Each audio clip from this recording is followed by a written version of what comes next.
Et le pire, c'est le foutage de gueule directement après, puisqu'on est reparti, donc là c'était pas carrément sur le camp, où il y avait des candidats qui étaient en train de faire leur petit pari. Alors qui tu verrais gagner? Oh, moi je verrais les violets gagner. Oh, moi je suis déçu pour les noirs, etc. Et pendant que eux parlent, eh bien nous on les regarde, alors qu'il y a justement l'épisode, enfin qu'il y a le duel qui est en train de se dérouler, où on était coupé pour voir ça. Enfin, je sais pas si tu vois à quel point ça m'énerve, mais vraiment quand j'ai vu ça, mais j'ai halluciné, je me suis dit mais attends, mais on est vraiment en train de regarder des personnes qui sont en train de pronostiquer sur les gagnants, alors qu'on était en train de regarder le duel pour déterminer justement qui était le gagnant. Ouais, il est Potox, c'est Ontox, et bienvenue dans cette nouvelle vidéo consacrée à la critique de l'épisode 27 de la 8ème saison des Apprentis Aventuriers. Avant de commencer, comme d'habitude, n'hésitez pas à liker, partager, commenter la vidéo, ça aide énormément la chaîne. Et en même temps, si mon contenu vous plaît, n'hésitez pas à vous abonner, et pourquoi pas activer la cloche pour ne louper aucune de mes autres vidéos. Et après seulement 27 épisodes, on a enfin eu notre premier vrai duel, dans le sens où il y a au moins un impact, hein, puisqu'il y a quand même un vrai éliminé, en tout cas pour l'instant. Mais même si c'est de toute façon, même si admettons il y a un abandon plus tard et que finalement voilà les noirs reviennent, eh bien ça me dérangera moins, puisque au moins ça n'a pas été annulé dans cet épisode. On a eu le duel et ça s'est terminé ainsi, et il n'y a pas eu d'annulation directement à la fin, il n'y a pas eu de contre-indication, et c'est censé être une base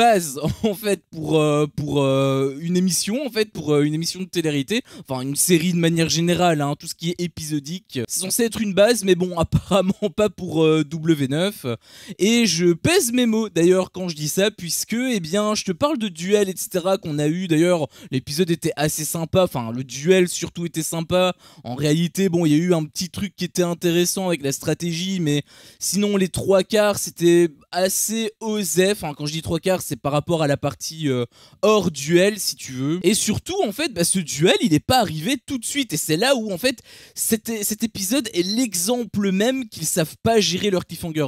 Je me doute quand je te le dis, je te rabâche les oreilles avec ça, et tu dois probablement me dire ouais mais écoute Antox on s'en fout de toute façon, bon c'est des trucs qui sont pas spécialement très pertinents etc, donc dans tous les cas est-ce qu'on s'en battrait pas un petit peu les couilles? Oui totalement, mais en même temps je me dis, enfin juste imagine-toi, tu devais avoir le duel, c'est comme ça qu'on t'avait vendu l'épisode d'hier, tu devais avoir le duel, on te monte la hype de ouf, on a les dernières images de l'épisode, c'est le duel. Comment est-ce que ça a repris cet épisode-ci? Bah pas sur un duel en fait, ça a pas été repris sur un duel, on a été sur la plage là en train de parler, bon c'était un petit truc stratégique etc, mais dans tous les cas la séquence aurait pu être par après, on aurait pu avoir directement le duel. Je sais que je chipote, mais c'est vraiment pour te montrer à quel point ça n'a aucun sens le fait de mettre un cliffhanger si c'est pour partir complètement à côté après. Un truc d'ailleurs qui m'énerve, et ça c'est par rapport à cet épisode, mais c'est même par rapport à l'émission de manière générale, c'est les feintes. Ils te font des feintes à la fin de l'épisode. On était censé partir justement sur l'expédition, et donc on a eu une petite montée. Oh, on va aller à l'expédition, est-ce que t'es prêt, etc., etc. Et au final, où est-ce qu'on part? Bah nulle part, en fait on reste juste sur la plage, on a une petite séquence de préparation où il y a les candidats qui parlent, et ensuite rebelote, il y a encore cette petite phase avec la petite musique stylée, ensuite ils partent à l'expédition. Mais dans ce cas là pourquoi l'avoir mis avant? Enfin je veux dire ils font deux fois le même effet si tu veux. Et le truc du cliffhanger, bah, c'est un petit peu la même chose, sauf qu'ils coupent le premier à la fin du premier de la première accélération, bah, ils le coupent à ce moment là, ils en font un cliffhanger juste sur base du rythme, ce qui est censé être déjà très bien en fait, mais si c'est pour l'annuler directement après, ça sert un petit peu à rien, et c'est un petit peu le coup de gueule que je pousse pas seulement sur cet épisode, je le mets en avant sur cet épisode, mais il faut bien comprendre que c'est de base sur l'intégralité de l'émission. Faites attention la prochaine fois qu'il y a un jeu ou quoi ou qu'est-ce, vous verrez qu'ils vont te parler du jeu, ils vont dire allez on va partir pour le jeu etc, sauf qu'on va pas partir sur le jeu, on va rester sur une séquence ou deux avec les gens qui parlent, ou je sais pas qu'est-ce qu'ils vont faire, ils vont réfléchir un petit peu ou je sais pas quoi, et ensuite il va avoir encore un deuxième effet similaire, hein, on part sur le jeu etc, et ensuite ils vont vraiment partir sur le jeu, mais entre temps il va avoir une petite séquence un petit peu blanche blanche qui est de trop, et c'est un petit peu le moment qui sert à rien et qui ralentit, enfin ça contribue également au rythme qui est ralenti, donc c'est bien chiant. Bon, dans tous les cas on a quand même eu le duel, notre premier duel quand même après 27 épisodes, je tiens vraiment à le rappeler, il faut quand même le mettre dans un dans un calendrier hein, ce truc, parce que c'est hallucinant de devoir attendre aussi longtemps pour avoir un premier duel. Et sinon, eh bien pour parler du duel, c'était assez intéressant, j'avais plutôt bien aimé le déroulé. Bon, ça a été coupé en deux parce que oui, même dans les moments intenses et intéressants, ils doivent quand même te faire chier. Vraiment, le montage il est dégueulasse, hein. Je pèse mes mots, hein. Je suis désolé pour la personne qui a monté l'émission, hein, mais il a vraiment fait un travail de cochon. Je suis désolé de dire ça, il a fait un travail de cochon. Sincèrement, c'est horrible de A à Z, c'est horrible. Parce que forcément, il y a eu encore une séquence entre les deux. En plus, c'est des séquences qui servent à rien. Je veux dire, on était en plein moment intéressant avec le jeu, le duel, etc.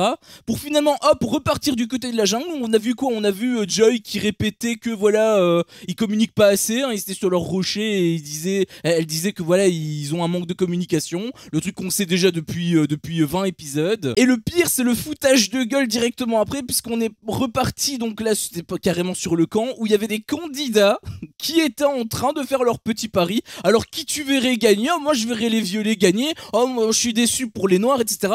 Et pendant que eux parlent, eh bien nous on les regarde alors qu'il y a justement l'épisode, enfin qu'il y a le duel qui est en train de se dérouler où on était coupé pour voir ça. Je sais pas si tu vois à quel point ça m'énerve, mais vraiment quand j'ai vu ça, mais j'ai halluciné. Je me suis dit mais attends, mais on est vraiment en train de regarder des personnes qui sont en train de pronostiquer sur les gagnants alors qu'on était en train de regarder le duel pour déterminer justement qui était le gagnant. Est-ce que tu vois à quel point c'est ralenti maintenant le rythme? Est-ce que tu le vois là? Parce qu'avec les interviews etc, bon on le voyait déjà beaucoup, mais là c'était un petit peu trop pour moi. Là j'avoue que j'ai vu ça, j'ai bien tapé sur la table, là ça m'avait vraiment bien saoulé. Mais bon, heureusement que le duel était quand même sympa. Moi j'ai quand même apprécié le duel. Il était assez court hein, parce qu'il y avait qu'un seul sac à transporter, il fallait le transporter par rapport à des caisses et faire un relais etc. Enfin bref, c'était assez court mais c'était intense et c'est tout ce qu'on demande d'un duel de toute façon. Donc franchement très content, franchement super content pour ce duel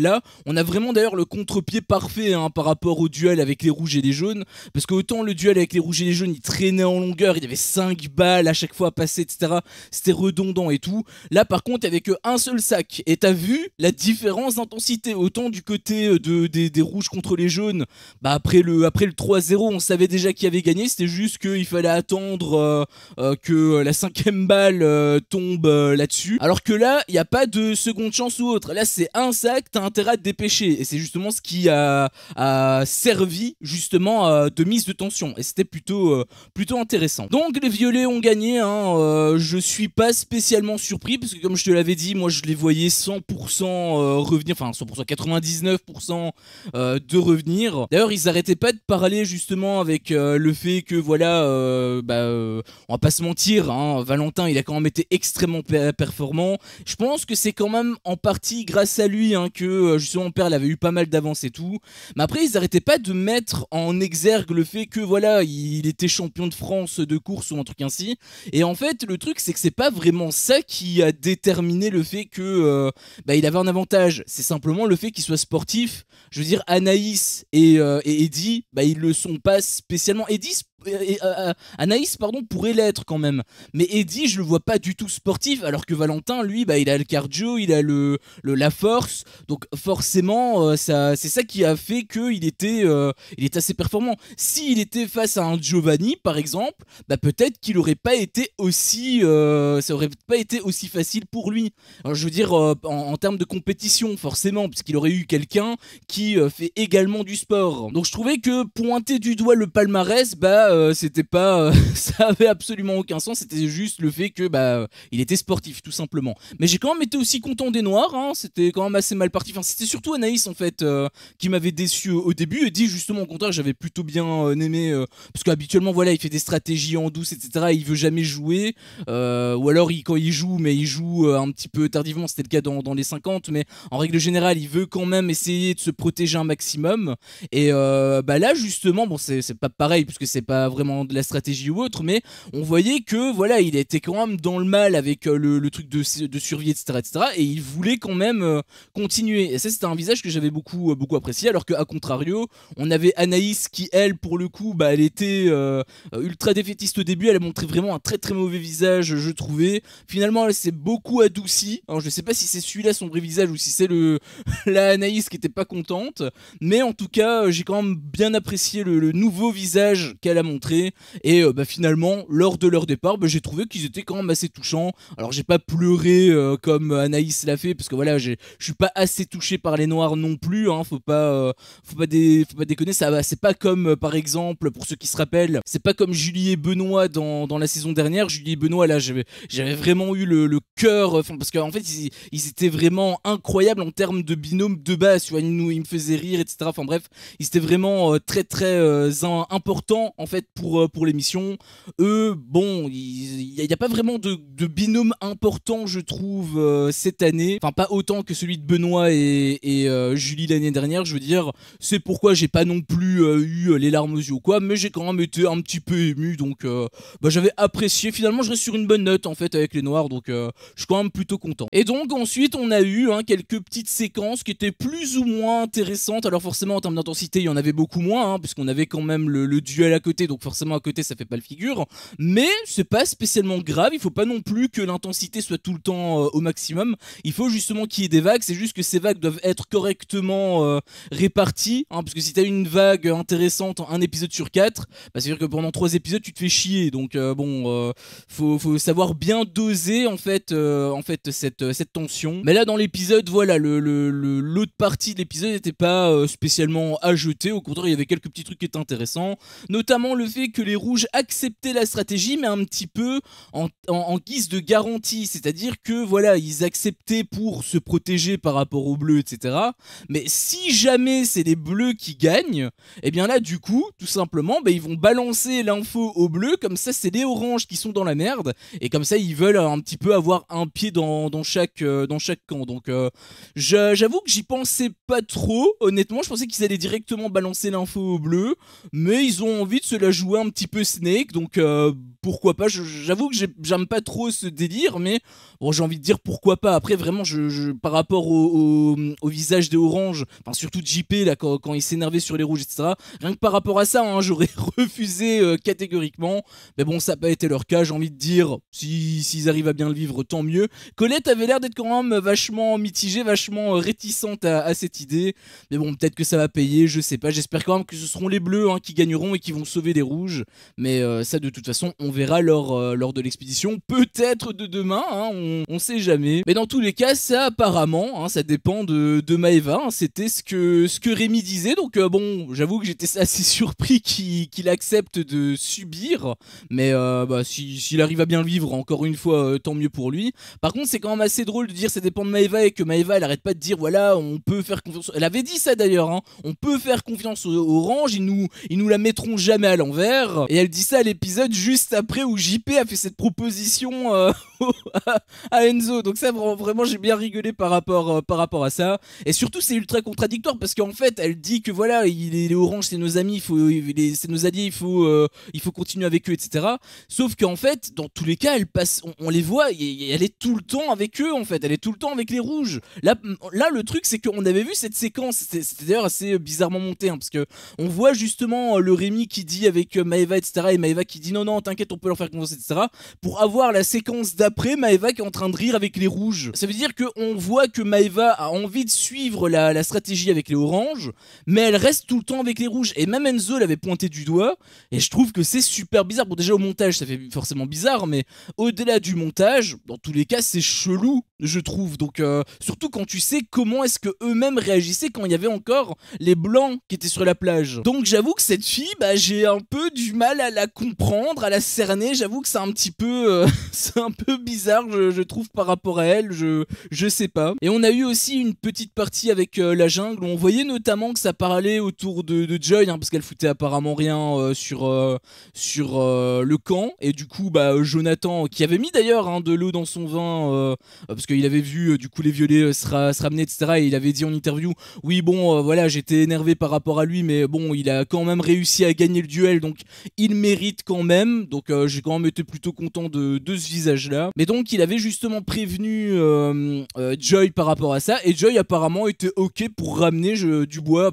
Apparemment bon on l'a pas encore vu hein, parce que forcément ça traîne tellement en longueur qu'on peut même pas voir un truc ainsi qui est pas censé être très long de base. Mais je trouvais que c'était un comportement très positif hein. Je m'attendais à ce que voilà, en plus on est dans une télé-réalité, donc je m'attendais à ce qu'elle se ramène sur le camp et qu'elle fasse un scandale auprès de tout le monde. Finalement ça n'a pas été le cas, donc j'ai trouvé que c'était non seulement malin mais en plus mature de sa part, donc j'étais aussi content de ce visage là. Et donc à la fin on est parti sur le teaser hein, ou les teasers hein, parce que bon le teaser a bien duré quand même 2-3 minutes pour cette fameuse expédition hein. Donc on verra ce que ça sera, parce que forcément on sait même pas ce que c'est tu te doutes bien, mais du coup je suis assez curieux hein. J'aimerais vraiment que l'expédition soit quelque chose qui soit dynamique hein, déjà de base. Et par rapport à ceux que j'aimerais bien voir gagner, bah déjà j'aimerais que ce soit pas les oranges, ça c'est sûr, mais surtout j'aimerais que ce soit les bleus qui gagnent, parce que du coup il y aurait vraiment ce dilemme par rapport à Maeva, qu'est-ce qu'elle va choisir, etc., etc.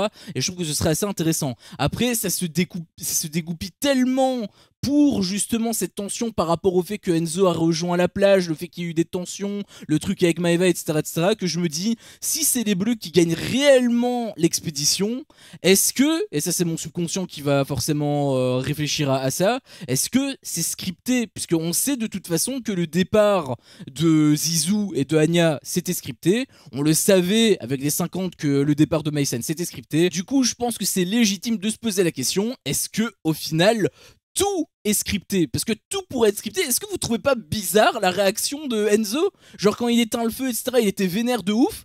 Et d'un coup, en un claquement de doigts, ah ben non, en fait, je rigolais, c'est bon, je m'excuse. Bien, frérot, et il check un petit peu tout le monde. Je trouvais que c'était bizarre. Je sais pas trop, en fait. Je sais pas trop comment. Je sais pas trop quoi en penser. Honnêtement, c'est une saison très très particulière, hein, et pas forcément dans le bon sens du terme. Mais bon, dans tous les cas, pour l'attention, ce serait quand même plus intéressant, je pense, que ce soit les bleus qui gagnent. Donc, bon, dans tous les cas, on verra demain. Hein. En tout cas, j'espère qu'on le verra demain. Mais voilà, on le verra de toute façon par la suite. Et n'hésitez pas, vous, à me dire qui vous voudriez hein, qui gagne justement cette expédition et pourquoi. Hein, quant à faire, autant argumenter, c'est toujours sympa. Enfin bref, sur ce, c'était mon avis sur cet épisode. Si mon contenu te plaît, fais-le moi savoir en me laissant un énorme pouce bleu. À chaque fois que je vois ça, je vois que mon contenu plaît et donc moi, ça me motive à continuer. Si t'es pas encore un peu tox, qu'est-ce que tu attends pour me défoncer ce gros bouton rouge? N'hésite pas à activer la cloche pour ne rien louper et je te dis à la prochaine pour une prochaine vidéo. Ciao.